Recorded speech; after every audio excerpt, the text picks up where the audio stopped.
Hi, welcome back. Getting ready to do a couple demos here, and I'm being joined by Ryan Cunningham, chef of the Laurel, Abbott's on Broad Creek, and appreciate you joining us, man. Hey, anytime, man. Yeah, I've had a bad reputation of anybody who walks in the door is subject to being on the show, so. Hey, here we are. You drop off some couscous and you end up on TV. Man. That's right. It's awesome. So I had a great visit to Fifer's. The first show last week, we did a whole show on asparagus. Oh, nice. They do great asparagus. It was unbelievable. We got into the fields, got to see them going. Oh, that's cool. But we also, while we were there, went into the high tunnels, saw the tomatoes, saw the buds of the strawberries starting. Oh, very nice. From the peach trees, apples, to the blueberries. The blueberries had this honeysuckle aroma thing. Oh. So it was. I learned a lot that day. Yeah, glorious. Yes, it was glorious. Oh, for sure.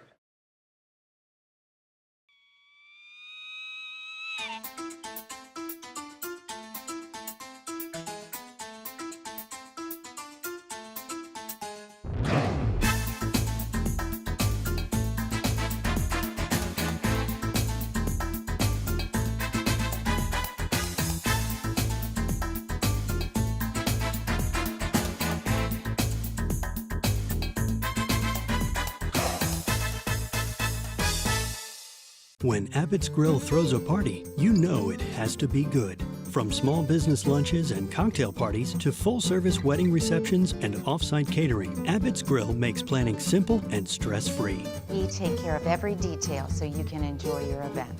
Abbott's Grill has catering options for every budget. Call 302-491-6736 or contact Laura Burton at abbotsgrilldE.com. Be a guest at your own party with Abbott's Grill Private Dining and Catering.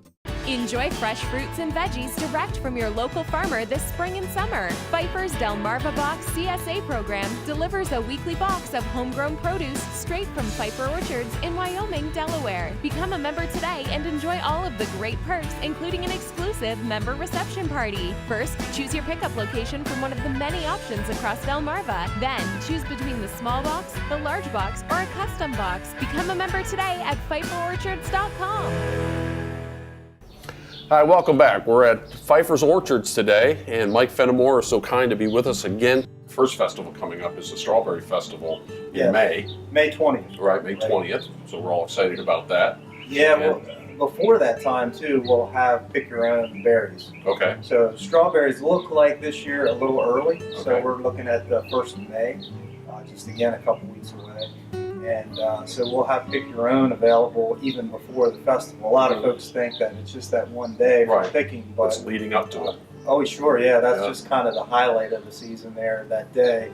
Yeah, there's a lot of picking to be had before and after the festivals are over. Yeah, that's big. I mean, how many people attend those festivals? I mean, it's in the thousands for sure. We really never have a good count. We don't charge for parking or anything like that, so folks come and go. There's no real gate fee, if you will. And again, we try to make it affordable and approachable for anyone coming just for to shop the store that day, or if they want to partake in some of the activities. The food vendors like Abbott's and all the great options that are there. We do farm tours. We also have some things for the kids to do. And of course, the strawberry picking is kind of the start of the show. That'll wear them out. Yeah, exactly. Here's a berry developing.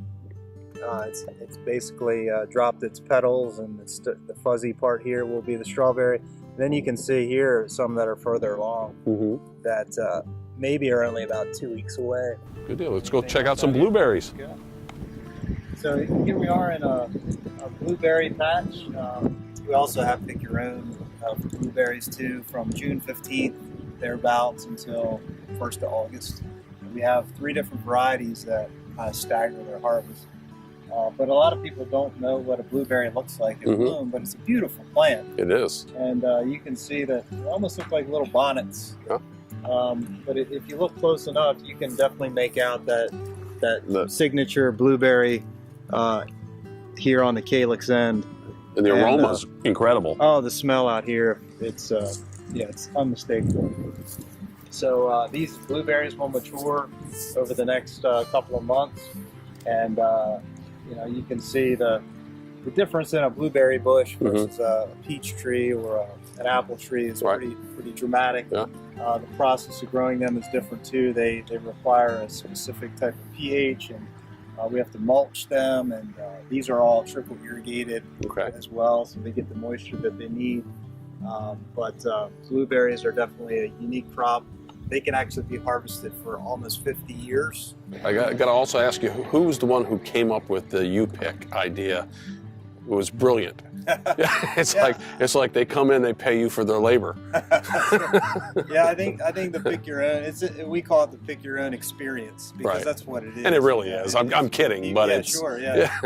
People just want to get out and see where the food's coming from, and adults and kids. I mean, a lot of folks probably watching this program have never seen a blueberry at this stage because they get it in a grocery store in a package, fully mature. But you know, this is farming. This is how it progresses. And like I mentioned earlier, it's one of the treats of our job is getting to watch this process. Absolutely. Every day, coming in and watching from dormancy, you know, a couple months ago to starting to see the first blossoms to then harvesting and everything in between. So, and I think that, you know, our local community appreciates seeing that as well. Oh, without a doubt. They come out to pick berries and they can still see that progression, blossom, berry, and into their bucket, you know, and then eventually to the plate. To the plate. Yeah.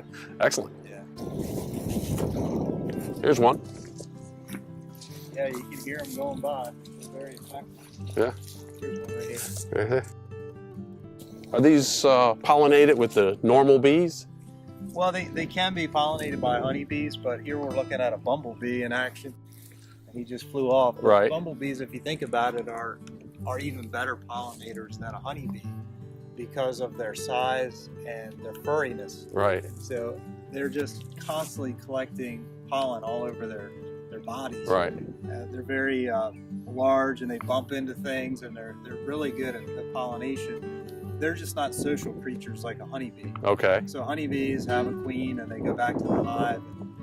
You know, they make honey and all that good stuff, and they're awesome pollinators as well. But the bumblebees are not social creatures at all. So we actually get them through UPS. They come in a cardboard box.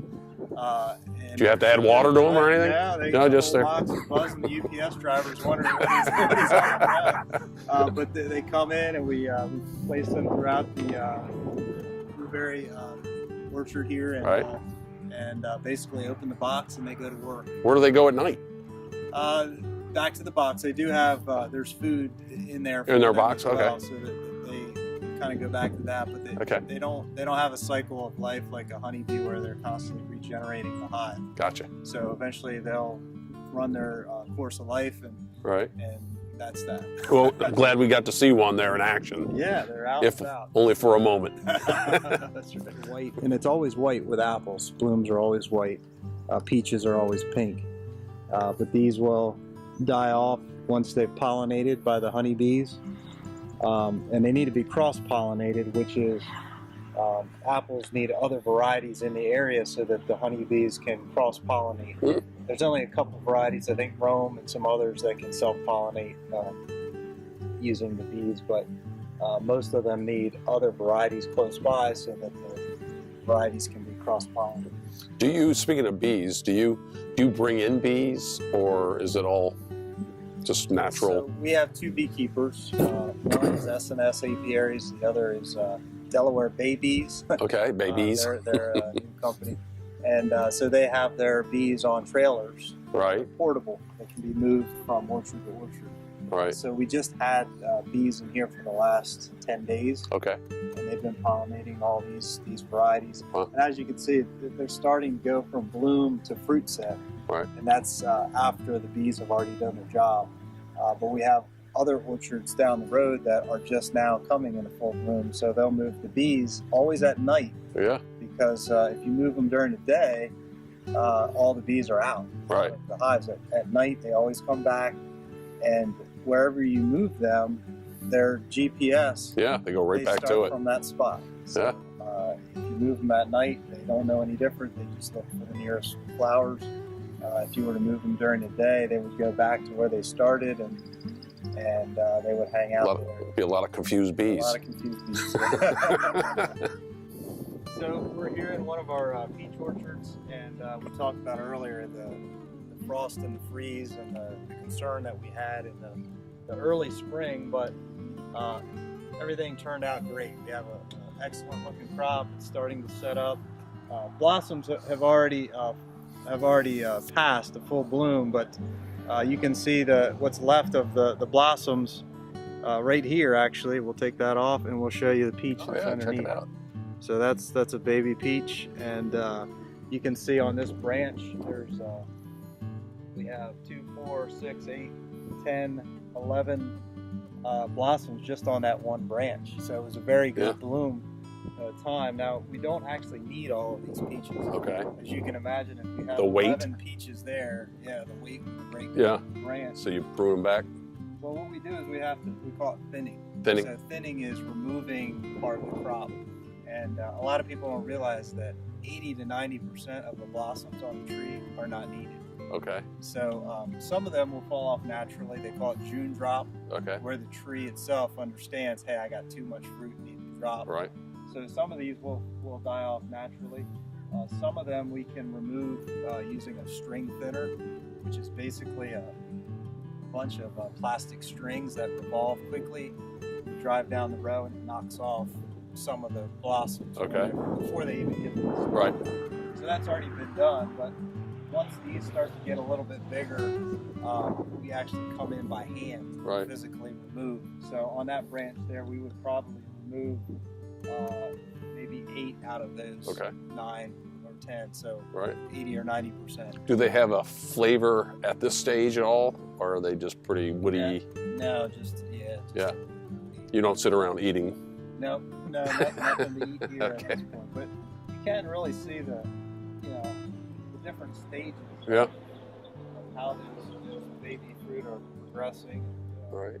I mean, the strong will survive, right? I mean, like with the larger one here might survive. They'll probably, most all of them will survive at this point, unless we were to get another really cold stretch. But they'll all develop fruit, and there'll be a couple that June drop will take care of, but we have to give the rest of the removal by hand ourselves, and it is pretty labor intense. And we'll try to catch you again later in the summer season when we start seeing everything starting to bloom, everything, and tell everybody to be here, not just on the Strawberry Festival, but they'll bring the kids out a little sooner and they can start picking those strawberries. Yeah, the Pick Your Own Berries first part of May, and just check our Facebook page and our website. We try to keep that very up to date and current. And that's part of what we do is it's very time sensitive. Seasons are short here in Delaware. A strawberry season might only last 8 weeks. Right. So you want to really enjoy it to its fullest and be up to date on when things are coming in season and going out of season. And you can do that a lot easier now with social media and the website.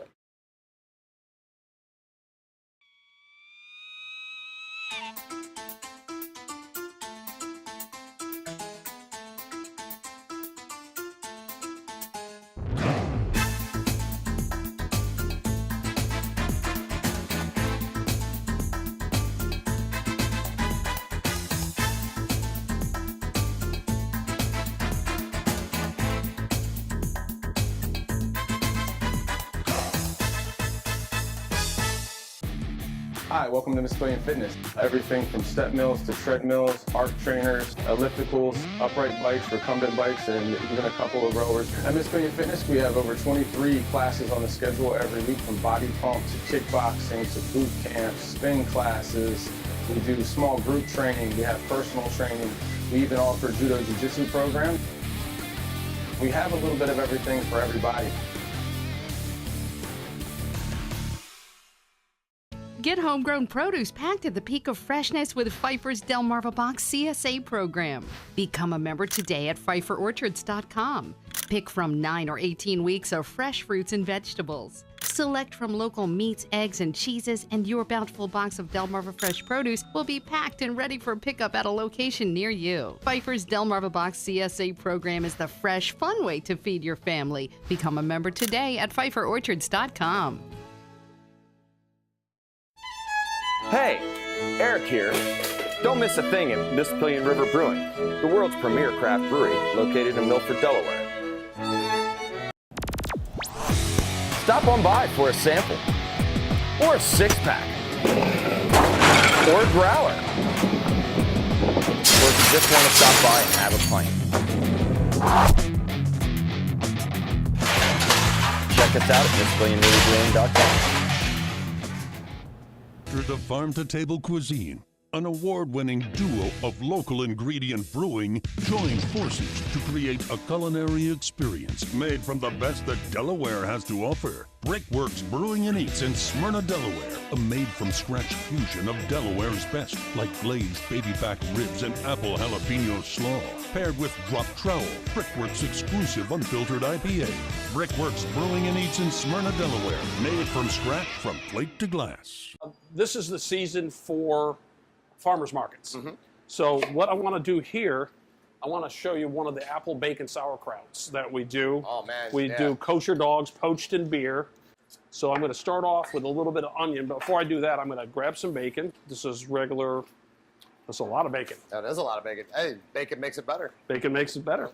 So we want to render this first, so you're not with you don't end up with raw bacon. Absolutely. So let me get this going here. And I'm going to dice up some apples. Basically, I'm taking the ends off. You can certainly use a peeler if you want. But I'm going to go around the outside.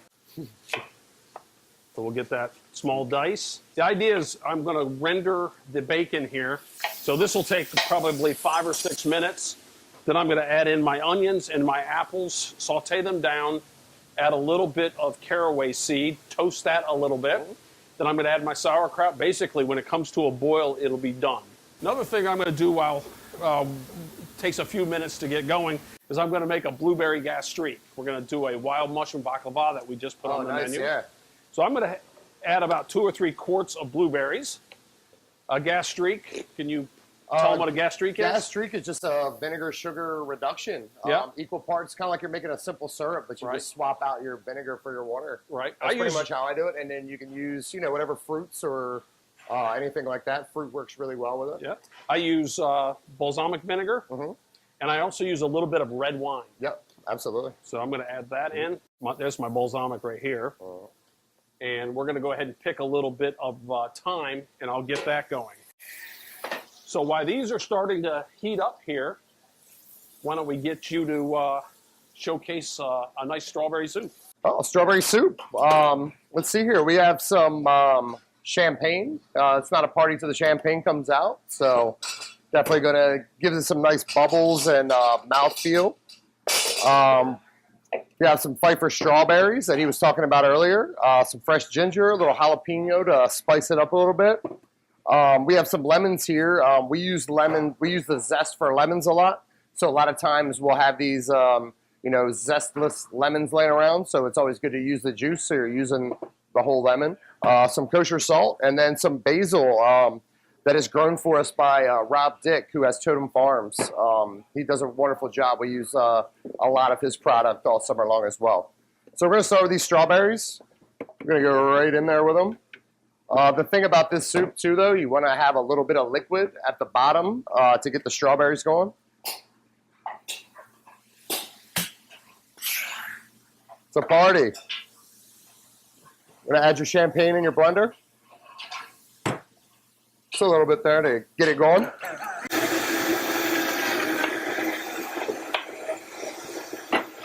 We have a jalapeno here. We're probably going to put about half of it in there. If you want it to have a really, really nice spice to it, leave the seeds in there. If you don't want it to be super spicy, remove them. I'm kind of like half and half on this thing. When I'm eating chilled soup, I don't want a whole lot of spice, but I want a little bit there. So I'm going to take the seeds right out.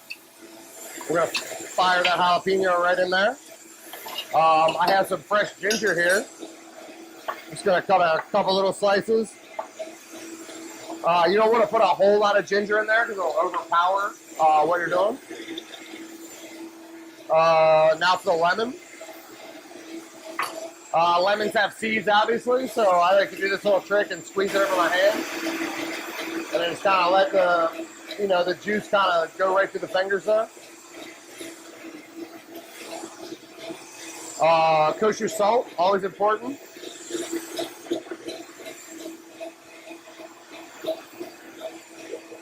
And then we have a little bit of fresh basil we were talking about from Totem Farms. Drop that right in there. Get that going, that'll give it a nice floralness. And then the last step, we have some yogurt here. We're gonna add that in there. Kind of give it some richness, so it's just basically not a fruit puree. There we go. At this point too, I mean, you can always, we're gonna stop here, check it out, taste it, kind of see if we need to add anything. We put a little too much of something in there. And then the last thing I like to add is the honey to it. That'll sweeten it up a little bit. Because, we have our spice, we have our acid, so it kind of needs and our salt, so it kind of needs a sweetener to kind of balance all that out. So we're just going to slowly add some honey in there. And this recipe, too, is all about the taste. I mean, you can make it spicier, you can make it saltier, you can make it sweeter. It's all up to you. So then, bam. Okay, we like to put things in these big fancy bowls nowadays. So we're just gonna pour our soup right in there. And this too, you could garnish this with sliced strawberries. You could garnish it with a little dollop of creme fraiche or more yogurt. Up to you. You could also do some kind of like strawberry salsa or something like that and put little piles of it in there and then lay like a nice piece of grilled fish over it. Shrimp goes really well with this, salmon. You can do a lot with this as a base for something else other than a chilled soup. It's great, I mean, right now we're kind of hitting into spring, but this is a really great kind of the idea of a gazpacho in the summertime. Yeah. Great refreshing thing on the deck at Laurel. For sure, yeah. I'm gonna try your base here. Very nice. You try it? Yeah. It's got a peppery from the jalapeno. Got that just enough heat, but not too crazy. Exactly. You can taste everything there. The nicely balanced with the sweetness and the salt and the acid. Very nice, and the floralness of the basil we pureed in there as well. Yeah, not a bad little recipe. So as you see here, I'm rendering the bacon. Right now, I would go ahead and add my onions, and we're going to go ahead and add the apples here, as well as just a little bit of the caraway seed. I think there's enough salt in the bacon, so I'm not even going to add any salt. So we're going to work this in, sweat that for about a minute or two, and then we're going to add our sauerkraut right to it, bring it up to a nice simmer, let it simmer for a minute. Right here is the gastrique. It's turning into almost a jelly. Keep reducing it down till it gets syrupy and the actual blueberries start to burst, releasing their pectin, which will kind of allow it, between the sugar and the pectin, it'll allow it to thicken up here. So I tell you what, we're gonna do one more thing here. As we got the sauerkraut, I added to the rondeau here. Got the blueberry gastrique going. Maybe if we could help me get one of the mushroom baklavas, which is on our menu that has a lot of wonderful pistachio in flavor. But I just walked by, noticed that we had blanched and shocked some lobsters. We blanch them and shock them, blanch them for 7 minutes and then shock them. I take all the legs off and snap the outsides off like that.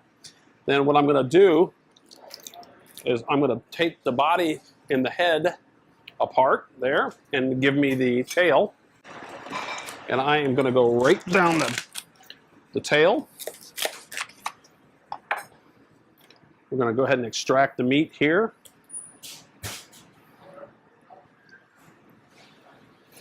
We have some fancy little scissors that can allow us to get the knuckle meat out. I'm going to take the thumb off of the claw. So good at that. Oh my. Strain off excess liquid. I'm going to grab a little towel,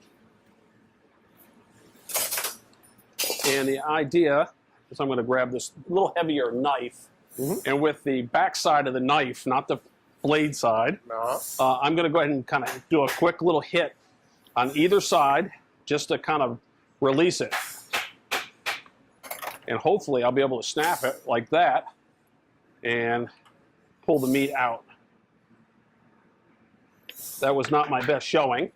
So they have two, so you can actually practice at this. So a little less force here. And then you can pull it out like that. Yeah. So we save all the shells. We'll make our own lobster stock here. We're going to go ahead and dice this down, and we're going to make a little blueberry lobster salad. Oh, very nice. We did a blue hen chicken salad. I remember. Right? Very nice. So we're just going to follow Very this. Yeah, follow the same idea here. Got a little bit of innards there. The good stuff. It's a good stuff, but people get a little. think it's a delicacy, and some people think that it's absolutely disgusting and won't touch it. So it makes it difficult for us. Right. You leave it, you take it out. I mean, it's. So here we diced up a little bit of red onion. So this is a small amount, so I'm not trying to crush it here. Fresh tarragon. Yeah, always tarragon with lobster. Right. Goes together like peanut butter and jelly. Peanut butter and jelly. Yeah, there you Peas go. and carrots. Yep, peas and carrots. Got a little mayo. Okay. And I see you have half a lemon, so I'm going to reach over you. Perfect. I'm going to put a touch of lemon juice. Yeah. And this is simple, very simple. I like to put just for balance of sweet, sour, spicy, bitter. I like to put just a touch of sugar. Very nice. And then maybe just if we have some Tabasco around here, do a couple shakes of Tabasco, not too much. Love Tabasco. Yeah. I think if we hand this to the fellows over there, they will turn it into a beautiful sandwich. Nice. We just made a quick little strawberry relish here with Totem Farms basil and a little bit of red onion and cucumber, salt and a squeeze of lemon, and a little shot of Tabasco.